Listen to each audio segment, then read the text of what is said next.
Here we have John Thomas here from Malaysia, phenomenal drummer. I met him a couple of years back. He did a Yamaha clinic in Singapore, and one thing I've noticed is this setup of his, and let's find out how he got about having this setup, which created his unique sound. So John, can you tell us a bit about this setup? Well, Brendan, I sure can. Okay, no, I actually started playing a regular drum set, like a right-handed kid. I'm naturally born a left-handed kind of guy, so I was playing open-handed. But my dad made me put my right cymbal on my right-hand side. So I was playing like this for like ages, and then I slowly switched to playing like a regular right-handed drum set, purely right-handed. And in 2009, I just for fun, I just switched the kick around, and it felt sort of as comfortable as it could be. But I realized that there was like a lot of possibilities with this setup. So I practiced on it for a while, and I did my first gig with this setup was like a Valentine's gig. Okay. So like really simple gigs, like can't really make any mistakes. It's like it went okay lah. So I've been playing like that ever since. Okay, so what is one thing I've always wanted to know is what is the first thing that you noticed that you could do that made you unique with this setup? Oh. Particular feel or something that someone complimented you with, and this is just to sort of like convey the message that if you try something different in terms of even if it's a setup, right? You know, even how you put your toms and snare, you could actually create your own sound. You don't have exactly have to have the conventional, the snare, the bass from the hi-hat, the red tom, the floor tom. The thing is with this setup, like, if you're making the switch playing a right-handed kid and you want to try this setup, like, trying to play like how you would play a right-handed kid would be very difficult. So I just kind of embraced the setup, and having the hi-hat over here, so close to the floor tom, opens up like so many possibilities where on a regular kit, if you want to play it together, you do it like this or sometimes like this. Yeah. Whereas here, crossing over is so easy, and it doesn't become like a showy thing anymore. It becomes more like a vocab thing. Sound. Like you can do like those kind of things like very easily, and not have to cross over. I mean, I guess some people like crossing over because it looks nicer. Yeah. But it just opens up like so many possibilities for different kinds of ideas. Like regular kind of like having the hi-hat over here and playing open-handed makes it like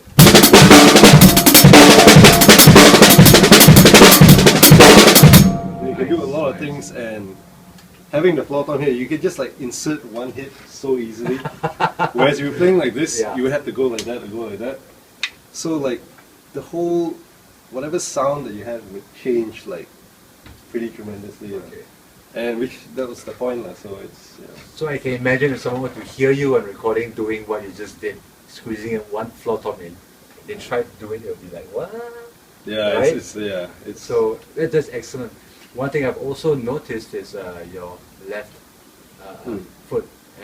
The speed that you have in your left foot is amazing. I mean, it's clean, it's straight to the point. Right. So I mean. How do you develop the left foot? I guess exercises would be I use like a sort of like a heel toe technique, and it's kind of morphed into just being a heel stroke. And I really treat it the same way as like how you would learn to play like a double stroke using the bounce. Right. So this is the same thing. I go down with the heel and I catch the bounce with my toe, and I'm not really playing the toe. It just naturally wants to go down. So that's how you get such a clean stroke, because you're just going down, you're just catching the bounce, and all the weight of your toes going down on the pedal gives you a strong toe sound. So if you want to learn this thing, just work on the heel stroke, just purely playing with your heel. Okay. So you notice when you start doing this, like it naturally wants to have that second stroke. Yes. See, it's like sometimes what you get is they get many strokes accidentally. Yeah. So you just like kind of control it just to get only one move. And at first your second note might be soft. You might get something like that. but just keep working at it, and just once you get to the point where you can do this, and from going from here to, it's very easy because you notice you're just going down with your thigh. Just one, but you get it. So yeah, Excellent. it's a cool technique because like depending on how much pressure you put on your thighs, you can get like different volumes at the same kind of like, you don't sacrifice any. If you want to play soft, you play soft. If you want to play loud, it's like still clean.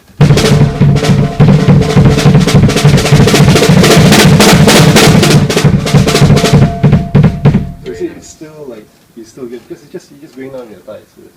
Okay. Can you play for us something in which this setup helped you develop in terms of sound? In terms of groove and something, where this setup allowed you to, something. If I were to have this setup, I would try to come up with something that nobody can play with a conventional setup. Do you have something like that? I don't think I have something like that. I think whatever I do here, you can do it in a conventional setup. Okay. It's just not going to be a very natural way of playing that setup, because you might, like, it just wouldn't be natural. So you can still do it, but you might not think about it. It might be just too cumbersome to do it because of the different positions of the instrument. Yeah. But I really like having like the right hi-hat and the floor tom together. Like you can do stuff that you almost never get to do on the key. But it's cool for like shades or like like other those kind of things. So you can do things like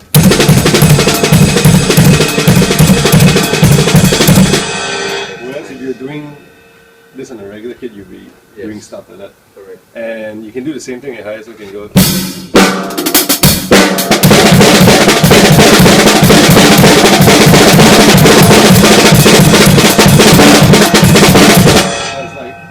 It's easy to just. Alright, there's a slide. Yeah, the whole slide thing becomes very easy. And like from a groove standpoint, like I really like having kind of like these three toms like set up, kind of like split apart like that. Okay. For certain things, like sometimes I have like the 10 over here, the 12 over here, and you can do things like. Imagine this was like a 10, this was a tom, and this is a 12. So your hands going this way kind of opens up one possibility, and then having like the 10 over here and your 14 here. If you're playing like this, you can have like that also. So you did mention just now during setup that how you engage the distance between that and your floor tom to be okay is if you can slide across. And you played something which was like, wow. So can you show us again? So that's a really lucky one. So I'm already moving the hi-hat. Okay, so if your hi-hat was here, like what I do just to gauge that, like I usually have my floor tom somewhere here. Yeah. But just to check that it's not too far, I do this. If I can do this, if I can kind of do this sweep.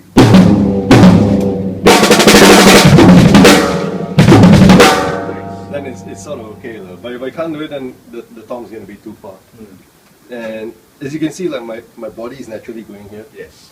And see, this is where the tom wants to be. Okay. And so that's why sometimes having a 10-inch tom would be a bit easier here. And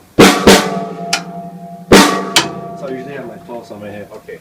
And so it makes it like easier. Yeah.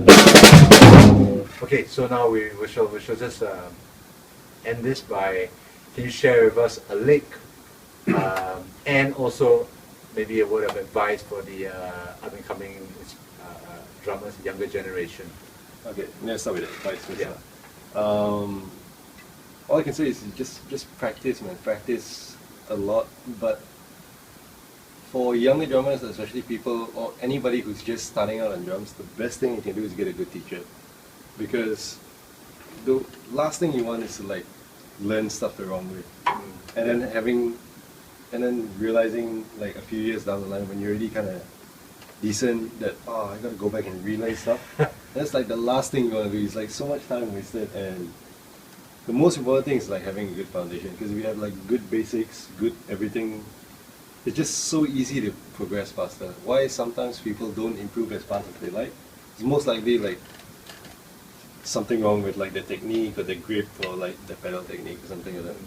So just get a good teacher and just keep practicing. And yeah, what I do is like whenever I have something that I find challenging to practice, I just sort of look at it in such a way where like, okay, just say if I'm working on my double stroke roll, okay?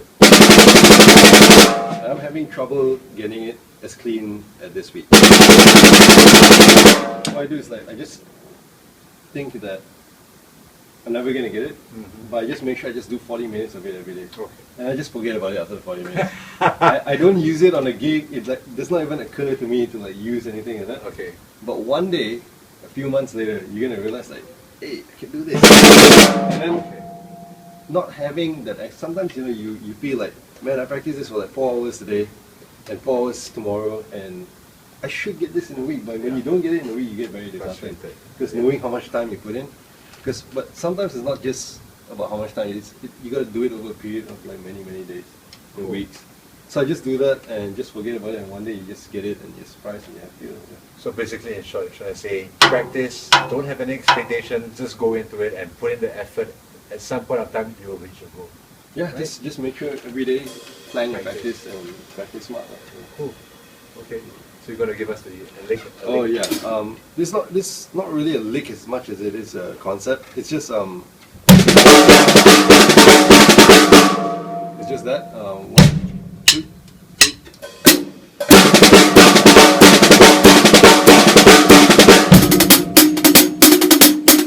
Okay, so what I'm gonna do is like I'm gonna insert like different bass drum notes inside this lick.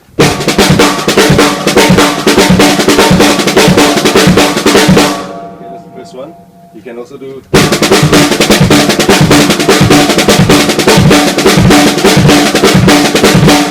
Okay, so those are just like the different notes, bass drum notes you're inserting into this phrase does not change with the hands. So now I'm going to voice it, try different voicings on, just say, between the hi and the snare.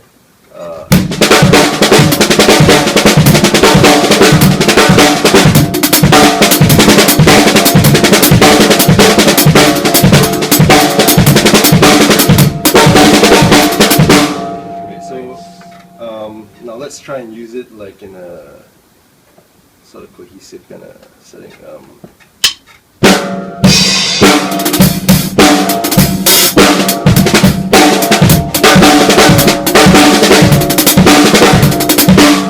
So you can come up with like a lot of different licks. You can do like.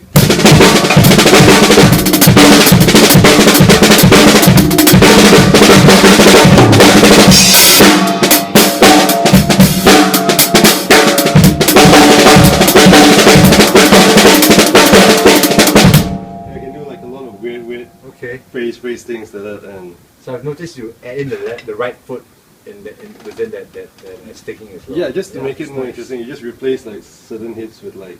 Very nice, very nice. It's a nice shit lick. Like don't ever do this on like your Chinese pop gig or your top 40 gig. Yeah, It's a shared gigs. Huh? No, it's like just for me like the knowledge is very important. Yeah. Knowing that, having that knowledge on how to like work out different phrases, expand on ideas, because I don't want to be sitting down and practicing like, and then like the next phrase and the next idea, idea. Just get that one idea really well And use. and then just sort of improvise on it and just like bust it out on the gig and just try and see where it goes. Yeah, look him up on Facebook, John Ashley Thomas. Okay. Yeah. So thank you, John Thomas, for being here and sharing with us and Thank sharing you. with us. Thank you, man. Thanks.